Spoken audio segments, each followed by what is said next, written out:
Hey guys, it's early morning in central Louisiana, and I have a project to do today. I'm gonna make these videos about kind of behind the scenes of what washer and dryer repair business looks like. And one of the things that I want to do is show you all about my service truck. You've seen a lot of me mentioning about got to go out to the service truck to do this, do that.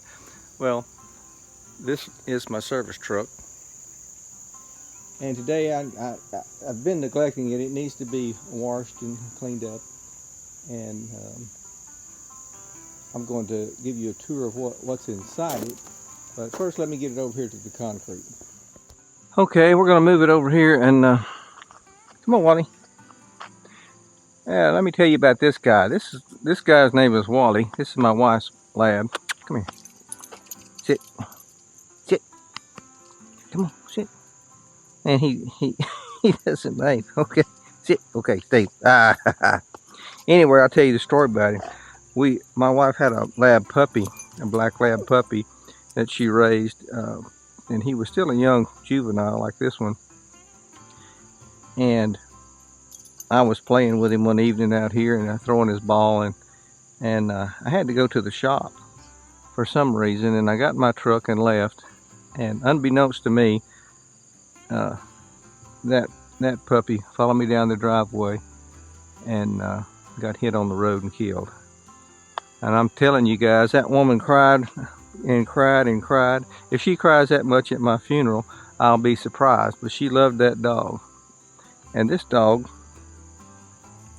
about a month later, she was at Walmart, and this dog came up to her at Walmart, and he looks almost identical to General. And oh, by the way, his name was General Electric after the washing machine. And anyway, she called me, and she had gone inside and asked the Walmart employees, you know, whose dog that was, and they said he'd been abandoned there. So a lot of people abandon dogs in Walmart parking lots for some reason. I guess was thinking people would pick them up. And she asked me if she could have it, and I said, well, I suppose so. And so he came home with us, and she named him Wally after Wally World or Walmart. So that's her dog, and she protects that dog, makes sure he doesn't go down the driveway. And this is the old service truck now. If you can see the seats all torn up, I repaired it once.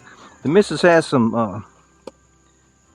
kind of thread. I think it's upholstery thread, and she gives me a needle and I'll sew that up. I need to do that right now pretty soon. She was in there one day. That's her home shop that she does our sewing and stuff in, and she gave me that thread.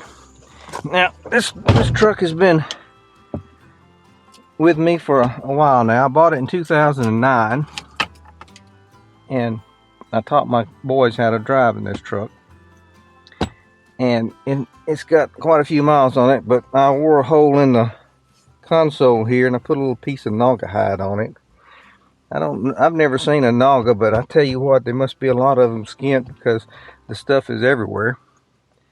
But anyway, I patched it with this little piece of naga hide. It seems to work all right. And this seat is worn out, sort of. And there's very few issues that I've had with this truck. It has 203 miles on it. I've got a little squeak in the fan, but for the most part, this truck has been a great service vehicle.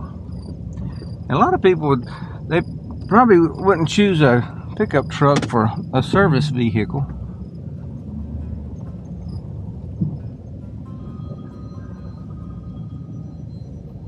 But anyway, my phone's ringing. Let me answer it.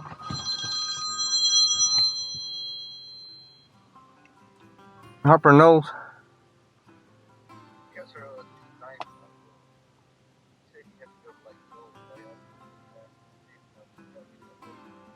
Okay, well, you want to do it right now? Yeah.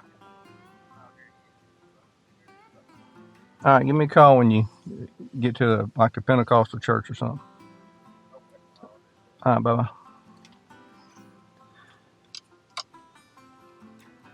Yep, boy, it starts early. But I'm not working today. But a guy wants to get his washing machine, so I'll pick him up. Anyway, what I'm gonna do is I need to clean this thing out. And while I clean it out, I'll show y'all what I carry around with me to do my service calls. Oh, when you get a service truck, you ought to get these magnetic signs. I've seen people, I'll be driving down the road and stopped at a red light, and somebody be taking a picture of that so they can get my address and phone number. And I use this pickup truck because I move a lot of washers and dryers, and you need something like that. And you can put a lift gate on it. I'm gonna show you all about this lift gate, maybe in another video if this one gets to be too long. And you need a good dolly. Mr. Harper gave me that dolly, and it had small wheels on it, and it was only one that would fit these large wheels. I went to Tractor Supply and got a set of large wheels and put on it. And this dolly's fantastic because it has these belt rollers on it that go up and down stairs, and I can move most machines by myself unless they're front loaders, and front loaders have concrete in them. And yesterday I was at a customer's house, and I walked outside and I noticed this tire was low, and when I looked right in here somewhere, there was a bolt sticking in, obvious. So I went back to the shop where the air compressor was, and I have a kit that I keep with me. This kit right here, and it's a stop and go tire plugger, and this thing's fantastic. It's got this little gun in it. I highly recommend these things. It's got this gun in it, and that deal, and it puts these plugs in there that have these little mushroom shaped heads on them that go inside the tire. That gun will shoot them in there, and then it pulls it back through. So anyway, I pulled that bolt out and I put a plug in, and I was checking it with some soapy water, and right next to the plug, or about an inch or so away, there was bubbles coming up, and I started digging in that, and there was a sharp rock in there. So I said, well, I need to plug it too. So, but rocks make a kind of a jagged wound on a tire, and I plugged that, and still it had a slow leak around that. So I said, well, it's time to get some new tires. So we have 2 tire places in this town, and neither one of them had the tires for this truck. So I ordered them. They won't be in until next Wednesday. So anyway, I bought this 12-volt compressor if I have to have it. I don't trust my spare. I've never had a flat on this truck, and that spare is what, bought it in 2009. What is it, 13 years old? So it might be dry rotted under there as far as I know. So anyway, I use this. I'm gonna lay this stuff out. I keep that with me, and I keep most of my parts in the back. And this is just a trash heap right here. And this is the stuff I get parts in. Oh yeah, I bought some of this stuff too, this fix-a-flat. Maybe I'll put that in there too. I know my buddy that does tires, he doesn't like to work on tires with fix-a-flat in it, but it happens a lot. But for slow leaks, I guess it might patch it up and get me by till next Wednesday. That's all I need. I keep my impact wrench with me. I use it over here too, and I don't want to keep it at Mr. Harper's. I had to get something the other day, and this was on it. I don't use that in the business. Of course, I have some hand sanitizer, and I need to vacuum this.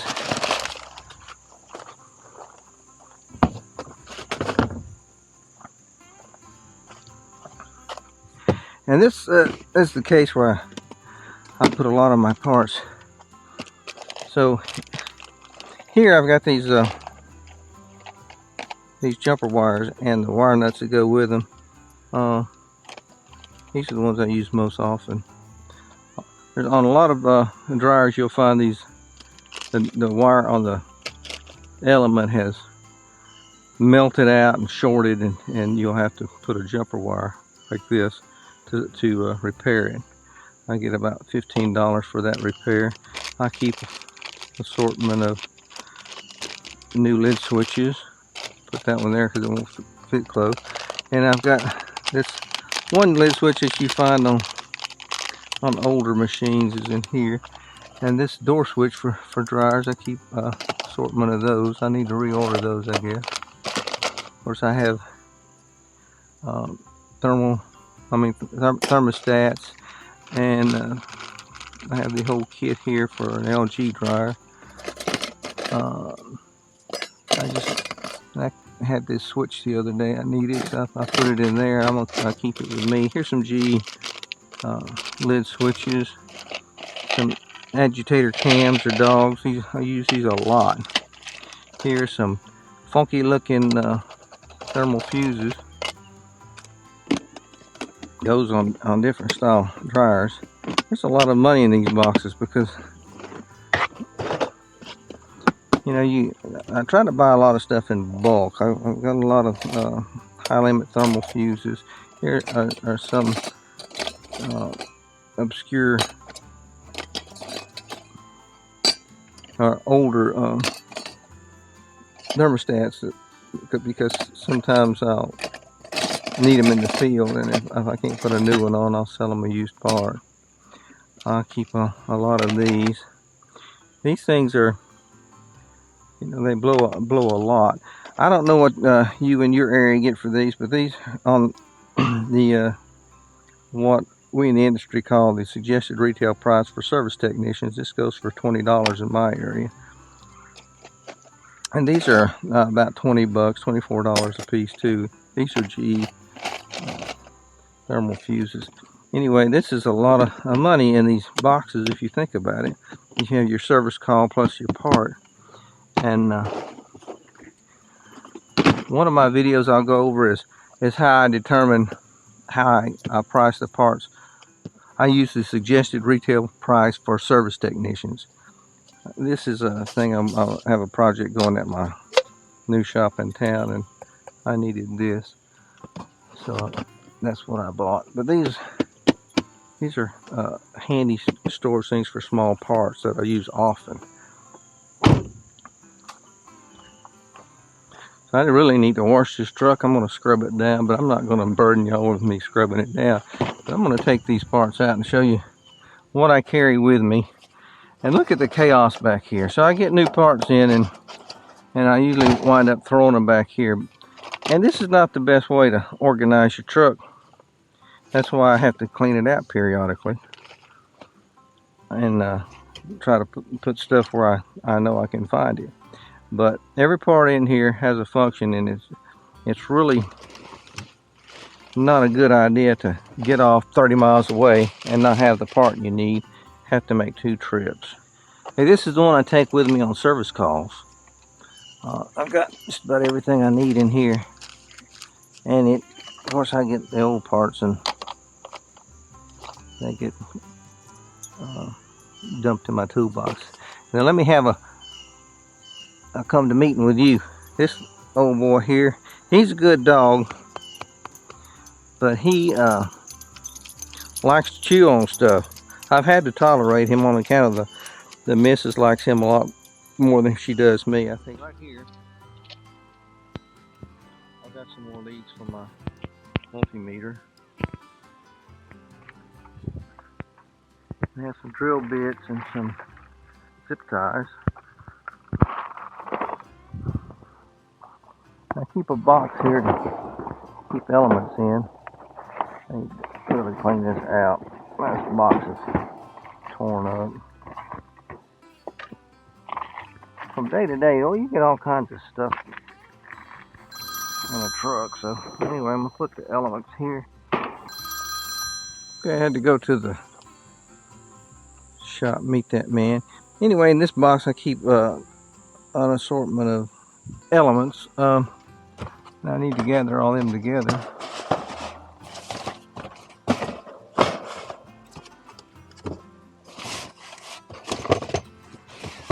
I think that's all I have in here right now. Here's one. So these That's a water pump. So these elements right here are Samsung, and I use a lot of these. I buy them 3 at a time, I believe. Here's one that is not so common. It's a sliding element. And of course I have your common whirlpool elements. These are here. And then I have your not so common older style element. The kit comes with it. It looks like this. I keep one of those. I don't often have dryers like that, but you have more whirlpool style and these Samsung style elements, and I really need to change this box. But anyway, I have assortment of water valves. Water valves go out often. Here's one. Doesn't feel like a water valve. What is that? Yep, it's a water valve. I think it's used though. Here is another one. Kind of keep these all together. And these are suspension rods. Various types and numbers. Most common suspension rods, we in the industry, I like to say that, we in the industry usually use 45s and 48s. So what I mean by that is they're usually a big long part number like W107 848, and the last 2 numbers is all technicians use when they're talking together. So 45s and 48s are your most common. Every now and then you'll come across something different. I use this a lot. This little thing cost me $19, and every time I use it I almost pay for it. I use it if I go on a service call and open a dryer that's just absolutely full of lint. I use that, and I charge $15 for clean out and servicing of the inside of the dryer above the service call. I keep clutches and lid switches. I have both kind. This is the black kind, and there's a brown kind. And I used control boards that I've tested at the shop. I keep those. And if I have to open a dryer and take the ducting out, I reseal it with this weather stripping. So anyway, let's go to the other side.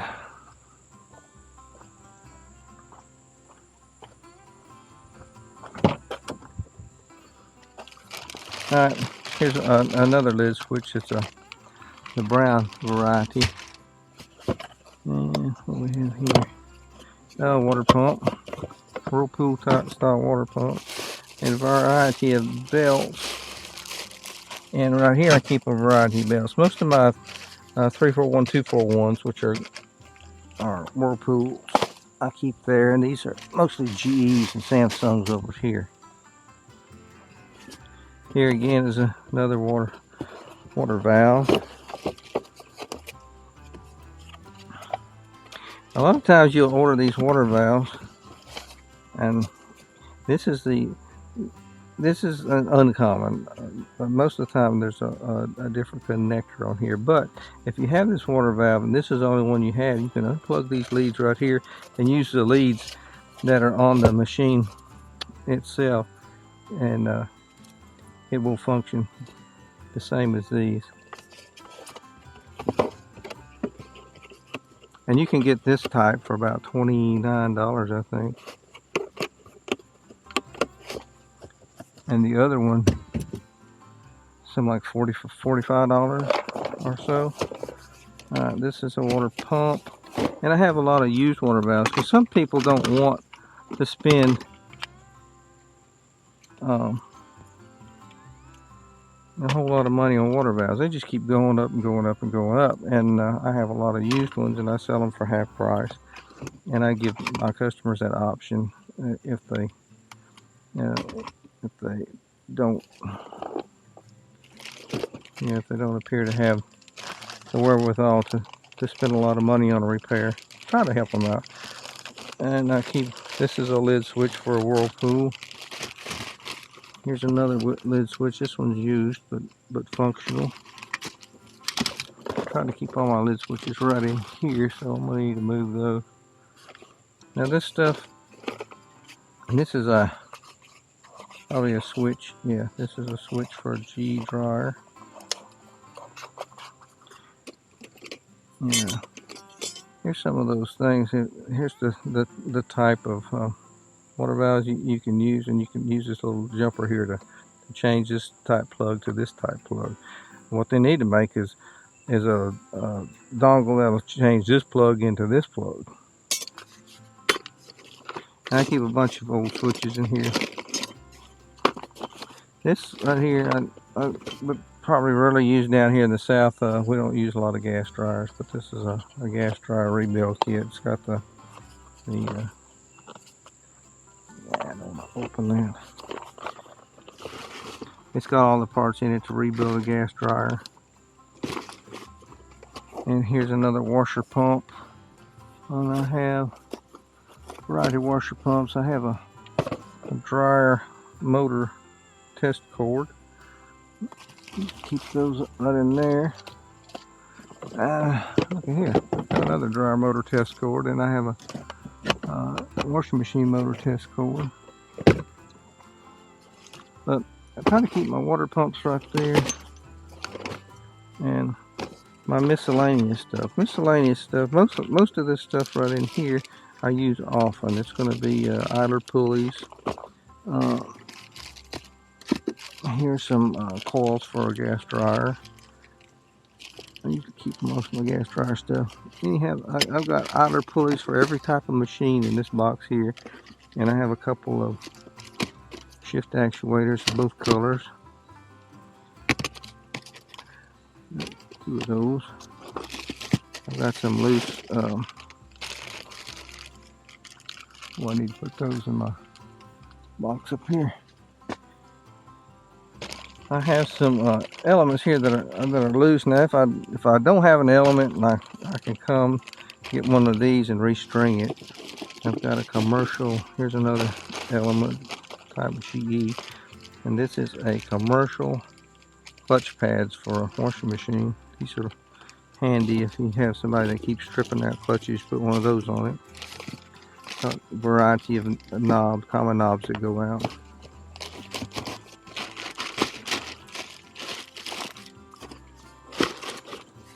Now, there's a lot of chaos here, and it's because you use a pickup truck for your service truck, and not like a panel van or something where you can put all kinds of stuff in. But it is what it is, and I had this when I started in this business, and I didn't have to buy that. The only thing I bought for this truck is the lift gate, and it's just chaotic. But if you know where all your stuff is, you can look and you rearrange it once a week or so. I mean, it's just, for a guy like me with a little bit of OCD, it's terrible. But I know where everything is. I send these off to a guy in Pennsylvania that rebuilds them, and I put my mark on them. And I sell these for about $79, I think, and they're usually cheaper than the ones you can buy online. He guarantees them for 2 years after he rebuilds them. You can usually find him on eBay. And send your old timers to him.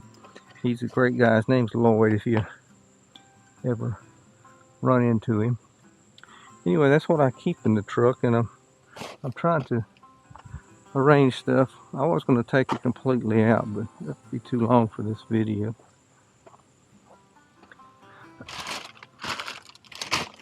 Rearrange stuff. Now, all of these are suspension rods, so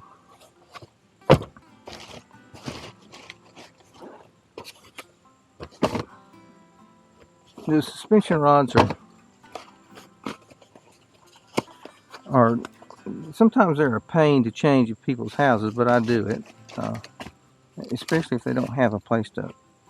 If you can't work in the area that they have their suspension rods in, it's really hard to do. And then I'll pick the machine up, take it to the shop to change it out. I'm going to put most of my water valves in this area right here. What was this? This was a water valve. Yeah, there we go.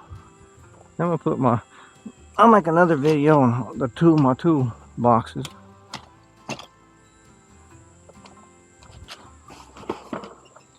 Now most of my elements, I like to keep 2 of each.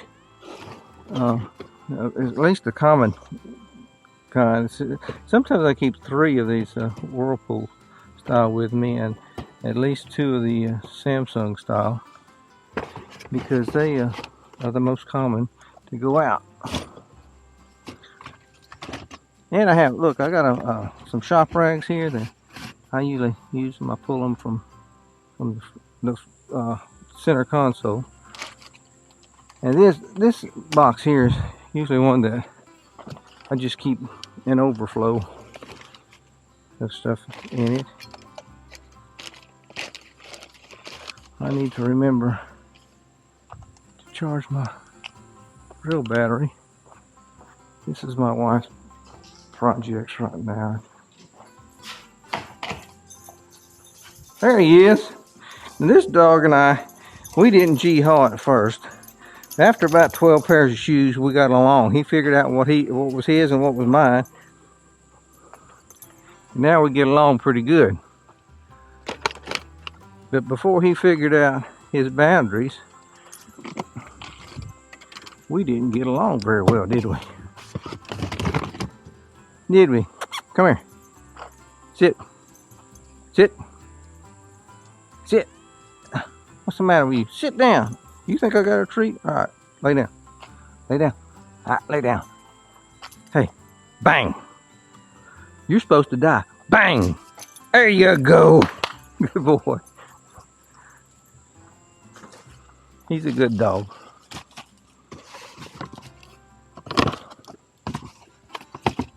Anyway, I'm going to wash it and do other few things with it.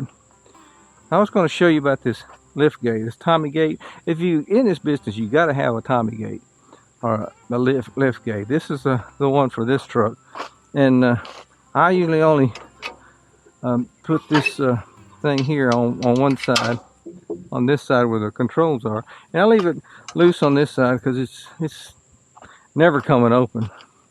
But anyway, the way this thing works is you flip it down, and this was made out of iron or steel plate. You can get them aluminum, but they're more costly. This one cost about somewhere in the neighborhood of $3,000, and my boy and I put it on with the help of a front end loader on the tractor.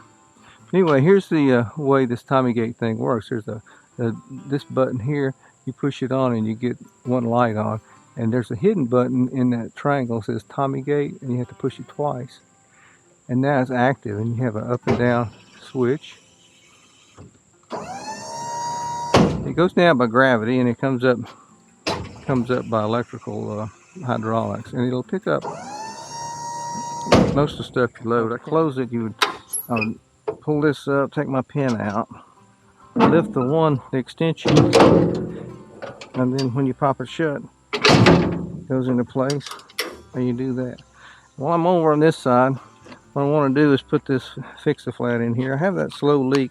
I got tires ordered, but they're not coming in until Wednesday, and this is Saturday, so I need to limp along while I can. I've already rotated the tire to where the slow leak is on the bottom, and I'm going to put this stuff in as per the directions. I've already shaken the can.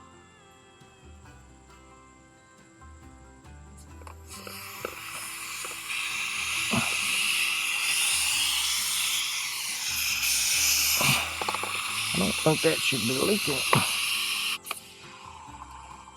And it says leave it upright until all of the goop is gone. It says, do not shake the can.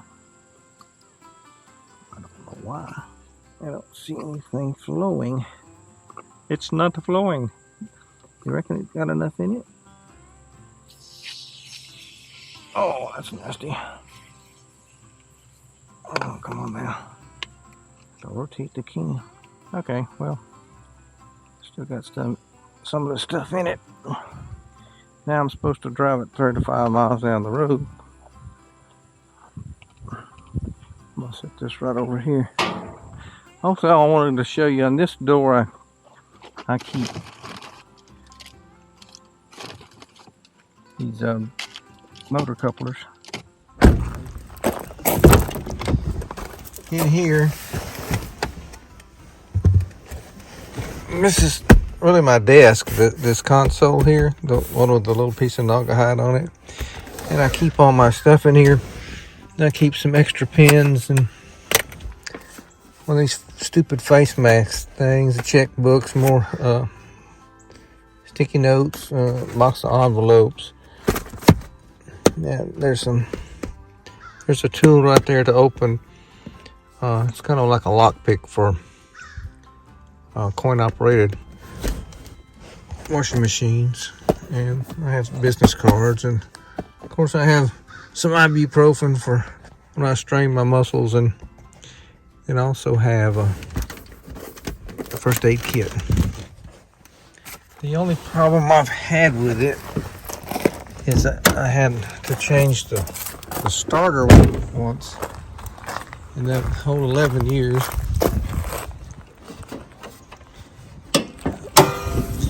And it was a job. You have to remove all this stuff. You have to remove the air intake. The starter is located behind the engine on top. When I first knew I had starter problems, I got underneath it and I looked and looked and looked. I couldn't find a starter anywhere on this engine. And I'm from the old school. I used to have points and coils, and the man needs an arm like a snake to work on these things. But anyway, I maintain it well. I change the oil off. And the other problem I had was underneath on the oil filter. Behind the oil filter is an oil cooler, and it has coolant from the radiator that goes through the oil cooler, and behind the oil cooler is an O-ring. And I had a slow leak on that thing for a long time. I didn't know where it was. I didn't know anything about that oil cooler. So I YouTubed it and found out there's an O-ring on the back side of that oil cooler that goes out periodically on these types of machines. And I went on a service call, and when I was on that service call, I came back to town and I stopped at my shop downtown, and I got out and went in. And when I came back, I could smell something, and I looked under my truck and it was dripping oil, and it was dripping oil bad. So I called the missus, and she came and got me, and I went down to the auto parts store, got enough oil to get me back to the house. And then I thought I was going to have to have a new truck, but alas, I looked at YouTube videos and found out the main cause of the problem, and so I went and got the parts and I fixed it the same day. And anyway, if you enjoyed this video, please give it a thumbs up, subscribe, and Chip is out.